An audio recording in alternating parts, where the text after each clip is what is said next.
दोस्तों, आज हम पढ़ने वाले लंबवृत्तीय बेलन के बारे में। ठीक है, तो आइए जानते हैं इसके बारे में। यहाँ देखिए हेडिंग डाला गया है लंबवृत्तीय बेलन के बारे में, राइट सर्कुलर सिलेंडर के बारे में। जैसे इसका डिफिनीशन से बात की जाए, डिफिनीशन क्या होता है यहाँ देख लीजिए। यदि किसी आयताकार सीट हो गया, रेक्टेंगल सीट हो गया, या किसी लंबाई की चौड़ाई के अवधि से मोड़ दिया जाए, उसके लंबाई चौड़ाई के अवधि से मोड़ दिया जाता है, तो वो एक शेप धारण करता है, जिसे हम बेलनाकार शेप बोला जाता है। या इसका दूसरा परिभाषा बोल सकते हैं हम लोग, दूसरा परिभाषा में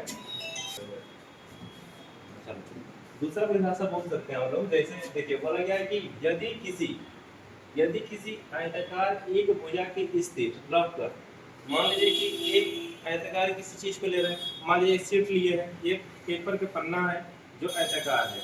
अगर इसको एक साइड से पकड़े और दूसरे साइड से क्या किया जाए, घुमाया जाए, तो एक ये रूप धारण करेगा। एक रूप यहाँ पर धारण कर लिया। ये रूप हम लोग को कैसा दिखाई दे रहा है बाबू? ये जो रूप है एक बेलन की तरह गोलाकार दिखाई दे रहा है, बेलनाकार दिखाई दे रहा है।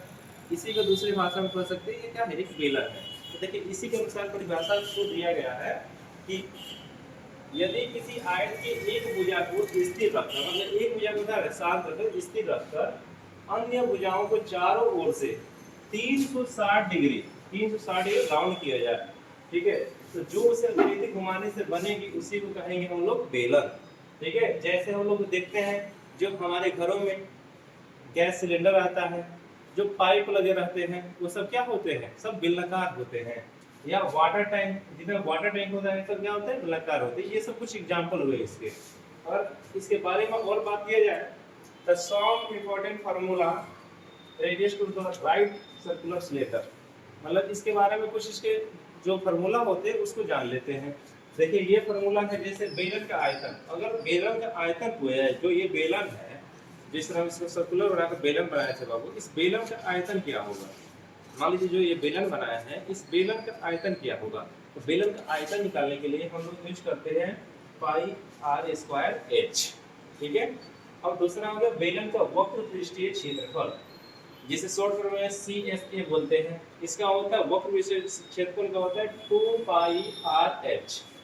तीसरे बार में देखा जाए बेलन के संपूर्ण पृष्ठीय क्षेत्रफल, इसका संपूर्ण पृष्ठीय क्षेत्रफल देखा जाए कि कितना है, जैसे शॉर्ट फॉर्म में TSA बोलेंगे। संपूर्ण पृष्ठीय क्षेत्रफल का 2 pi r into r plus h. आगे देखिए बेलन के आधार की परिधि या उसका परिमाप बोल सकते हैं, इसका होता है 2 पाई आर, सिंपल सा है 2 पाई आर। लास्ट में हम यहाँ बेलन के आधार का क्षेत्रफल, जो इसका आधार है, इसका क्षेत्रफल क्या होगा, तो पाई आर स्क्वायर होगा। जहाँ आर क्या है बाबू, बेलन के आधार का त्रिज्या है, आर यहाँ पर रेडियस होगा, त्रिज्या होगा, और एच का होगा बेलन की ऊंचाई होगी।